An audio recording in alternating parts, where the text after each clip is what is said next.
बिहार के नए मुख्यमंत्री माननीय सम्राट चौधरी जी से मैं हाथ जोड़ के निवेदन करता हूं और आग्रह करता हूं कि बिहार में विकास हो या ना हो, लेकिन बिहार से दरिंदों की सफाई जरूर कीजिए। क्योंकि कुछ दरिंदे ऐसे हैं जो बहुत शर्मनाक घटनाओं को अंजाम देते हैं और इससे उनकी रूह भी नहीं कांपती।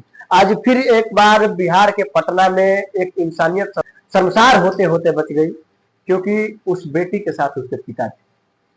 बिहार के बेगूसराय जिले के रहने वाले संतोष कुमार अपनी बेटी को पटना पॉलिटेक्निक का एग्जाम दिलवाने के लिए लेकर आते हैं। 11 बजे रात को पटना स्टेशन उतरते हैं। उतरने के बाद सोचते हैं कि पटना स्टेशन पर रुकेंगे, छिनौती हो जाएगी, क्योंकि पटना में छिनौती होती है। आप सभी लोग को पता है ये बात। जाते हैं, होटल में रूम लेते हैं। होटल वाले आईडी मांगते हैं, वो अपना आधार कार्ड सब कुछ देते हैं, लेकिन कुछ मेंशन नहीं किया जाता है, केवल साइन कराता है, रूम दे देता है। जाते हैं रूम में, अपना बेटी के साथ विश्राम करते हैं। रात को 1 बजे उनका दरवाजा खुलता है। रूम का दरवाजा खुलता है, कोई खोल के इनकी बेटी का हाथ पकड़ के खींचने लगता है, चलो मेरे साथ। ये उठते हैं और अपने करीबी के पास कॉल करते हैं। आज शायद ये पिता साथ में ना होते और पटना में इनके करीबी ना होते तो इनके साथ बहुत बड़ी दुर्घटना होती, और फिर एक बार पटना की सड़कों पर हम लोग कैंडल मार्च करते और हाय हाय करते, और एक बाप के साथ, एक बेटी के साथ दुर्घटना घट जाती, बाप के सामने। ये है कहानी अपने पटना की और अपने बिहार की, जहां इंसानियत शर्मसार होते होते एक बार बच गई। आप लोग ये वीडियो देख लीजिए, मनीष कश्यप जी ने जाकर के इंटरव्यू लिया इन बाप बेटी का। क्या बताते हैं कहानी, कैसे इनके साथ ये घटना होती है, आप लोग देखिए। हम 22 के 11 बजे रात का आए बेगूसराय से। इसका पॉलिटेक्निक का एग्जाम था। तो हम सोचे स्टेशन पर रहेंगे, कुछ छीन छुन लेगा, उससे बढ़िया जाते हैं कहीं होटल में रह लेंगे। तो हेडन बिल्ला करके एक होटल है, वहां पर हम आए। तो गए, पूछे एक रूम का कितना चार्ज है, तो बोला 1000 रुपया। हम 1000 रुपया उसको दिए। बोला आईडी दीजिए। हम अपना आईडी दिए, अपना वो रजिस्टर पर दस्तखत मेरा करवाया आगे में, जिसमें पीछे में कुछ नहीं नाम मेरा भरा, जब मैं कहाँ का हूँ, आधार नंबर, मोबाइल नंबर एंट्री होता है, वो कुछ नहीं लिखा उसमें। हमको 103 नंबर रूम का वो चाबी दिया। हम 103 नंबर रूम का चाबी लेके गए ऊपर में। 11 बजे आए, थके हुए थे। जाके हम मैं और मेरी लड़की दोनों सो गई। 12:48 में एक लड़का, माने इसको एक लड़का आया मेरे रूम में। कैसे गेट खोला अब वो जाने। वो तो संजोग मनाइए कि मेरा भतीजा बगल में था, जो हम बच गए, नहीं तो हमारे साथ क्या होता उस रात से हम कहना मुश्किल है।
संजोग मत मनाइए कि आप बेगूसराय के रहने वाले हैं।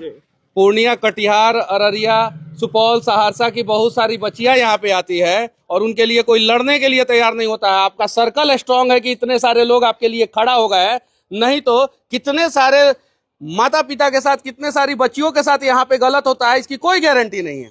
वो सर जैसे मेरे रूम में घुस गया, इसको हाथ पकड़ के खींच रहा था, बाहर निकलो बाहर निकलो, इतने मेरा नींद खुल गया, हमको नहीं उठाया। नींद खुल गया था, हम पूछे तुम मेरे रूम में क्या कर रहा है? बोला कि हम बेल बजाए, तुम काहे न उठा? हम बोले 1 बजे रात को मेरा बेल काहे तुम बजा रहा है? ये लड़की कौन है तुम्हारे साथ में? हम बोले मेरा लड़की बेटी है। तो आपको अगर दिक्कत था तो जिस समय हम एंट्री ले रहे थे उसी समय वेरिफिकेशन कर लेते कि कौन है। दिक्कत था तो हमको नहीं रूम देते, हम चल जाते दूसरे जगह। अगर दोहरा का आएगा तो तुमको बहुत खराब बात होगा। उसका हम सर जैसे नींद में सुतल थे तो उठते एक साथ कैसे इसको वीडियो बना लेते जिसका हाथ खींच रहा। उठे देखे तो रूम का वीडियो बनाए उसका, तब वो चल गया। हमको बहुत ज्यादा डर लगने लगा कि अब मेरे साथ क्या होगा। तब मेरा भतीजा रहता है बगल में, उसको फोन किए। किसको फोन किया? चिक्कू को। किधर है चिक्कू? आप है, इन्होंने फोन किया। कितना देर में आप होटल में पहुंच गए? 5 से 7 मिनट। 5 से 7 मिनट। जब होटल में पहुंचे तो क्या हो रहा था? होटल बाहर से लॉक था। हम ठक-ठका कर खुलवाए। हाँ। खुलवाए थे, हम पूछे वो जो गेस्ट रुके हैं उनके रूम में कौन घुसा? तो बोला कोई नहीं घुसा। हाँ। पहले सीसीटीवी कैमरा चेक करवा। हाँ। तो बोला सीसीटीवी कैमरा खराब है। हाँ। ये हमको वीडियो रिकॉर्डिंग भेज दिए थे, कौन भेजा उसका मुंह आ रहा है। हाँ। कहलिए कौन लड़का है? हाँ। तो बोला कि हम नहीं पहचानते। हाँ। फिर बोला कि मालिक का ड्राइवर है। हाँ। होटल मालिक किसके मालिक का? होटल मालिक का ड्राइवर है। हाँ। फिर उसको के लिए बुलाइए। तो फिर बोला कि बिना के लिए इसका एंट्री है कुछ? कल के एंट्री इसका नहीं है। फिर होटल किसका है? होटल सर अभी तक हम लोग को पता नहीं चला है किसका है। अब पटना में होटल किसका होता होगा? बिहार के गरीबों का तो नहीं है होता होगा। अरे एक नंबर से हमको फोन आया। हाँ। बोला कि जी एसएसबी का बहुत बड़ा अधिकारी है, उसी का ये होटल है। रिकॉर्डिंग किए हैं? रिकॉर्डिंग हम सर नहीं कर पाए, हम देहात साइड में हूँ। तो उठे सुबह हम वीडियो भी इसका बना लिए, उस रात में से हमसे बहुत हो गया। हम उसके बाद हम पुलिस ने अभी तक क्या कार्रवाई किया है? पुलिस तो वो एगो उठा 4 गो लाया है, 3 गो लड़की भी वहाँ पर पकड़ाया था। 3 गो लड़की? हाँ। कहाँ के लड़की थे? वो एक बोल रहा था हरियाणा का हम छोड़ी है। हाँ। वो बियर पिए हुए था एकदम। हाँ। उसका रूम में। हाँ। बियर उसका जांच भी हुआ, 196 उसका अथी भी हुआ, कुछ फूकता उगता है उसमें। हाँ। वो भी है लाया। वो भी निकल रहा था। आदमी बहुत था वहाँ। धीरे धीरे सब जब देखने लगा कि पुलिस की मदद ले रहा है, धीरे धीरे सब भागने लगा। जिसका हम वीडियो बना के रखे हुए, उसका मैनेजर भी पहले हमको बोला कि भैया गलती हो गया माफ कर दिए, और उसके बाद बोला कि कुछ पैसा लेके इस बात को दबा दीजिए नहीं तो होटल बदनाम हो जाए। हम बोले कि हमारी बेटी को अगर रात में खींच लेता हमारे साथ से, तो हम सुबह घर जाते किस मुंह से? मेरे को कहता लोग वहाँ पर, तुम बगल में बेटी सुतल रहो, तो उठा कर ले गया। कैसे ले गया तुमको? उठा के कैसे ले गया? हम क्या बोलते? अभी आपको होटल का चिंता है, हमारे बेटी के साथ कोई अप्रिय घटना खींच रहा था सर, कुछ घटने करने के लिए। अगर मेरा भतीजा नहीं रहता बगल में तो मेरा मोबाइल छीन लेता, वीडियो डिलीट करके, और मेरा एंट्री भी होटल में नहीं था। फिर आपका पूरा सबूत मिट जाता। नीट प्रकरण में बिहार का सारा मीडिया सच्चाई दिखाते रहा। लोग कहते हैं कि मीडिया गोदी हो गया है, मीडिया गोदी हो गया है। मैं आप लोगों से पूछना चाहता हूँ, आपकी बेटी कहाँ सुरक्षित है भाई? स्टेशन पे जाते हैं छीना झपटी हो जाता है, बस स्टैंड में जाते हैं क्या होता है बताने की जरूरत नहीं है, सड़कों पे क्या होता है, यहाँ पे विधायक के परिवार वाले का चैन स्नैचिंग हो जाता है, हॉस्टल में रखते हैं बच्चियों को तो उसके साथ क्या होता है बताने की जरूरत नहीं है। और अब तो होटल भी पटना में सुरक्षित नहीं रहा। यकीन मानिए, आवाज उठाइए, वरना कल आपकी बेटी की बारी आ सकती है। 3 महीना पहले ये नहीं सोचे होंगे कि हम पटना का होटल में जाएंगे, हमारी बच्ची के साथ ये होगा। आज इनकी बच्ची के साथ हो गया। आप इस घटना के बारे में क्या जानते हैं? ये चिक्कू हमारा मित्र है, 10-15 साल से हमको जानता है। ये परसों जो इसको घटना हुआ, हमको सुबह 5 बजे कॉल किया कि भैया ऐसे ऐसे हो गया, हम तो किसी को जानते नहीं है। हम तुरंत वहां से बरबीघा से चले 10-20 लोगों से पटना आए। जो भी हमसे मीडिया बंधु थे थाना पहुंचे, सब लोगों से हमने जितना हम कोशिश कर सकते थे सब लोगों को बुला के सोचे कि इतनी बड़ी घटना आखिरकार पटना के बिहार के लिए ये बड़ी घटना नहीं है, ये पूरी दुनिया के लिए बड़ी घटना है, लेकिन बिहार के लिए बड़ी घटना नहीं हो सकती है। और ये छोटी मोटी घटना नहीं है। बंद रूम में एक पिता अपनी बच्ची के साथ आते हैं और बच्ची को 1 बजे खींचना शुरू कर दिया जाता है। सर नीट प्रकरण हुआ तो हम लोग सोचते थे कि हॉस्टल में कैसे लड़का पैस जाता है, गर्ल्स हॉस्टल में लड़का कैसे पैस के उतना दरिंदगी किया। लेकिन उस रात को हम सर देखे कि मेरे साथ वो जब बीतने लगा तो हम समझ गए कि कैसे यहाँ सब खेल होता है।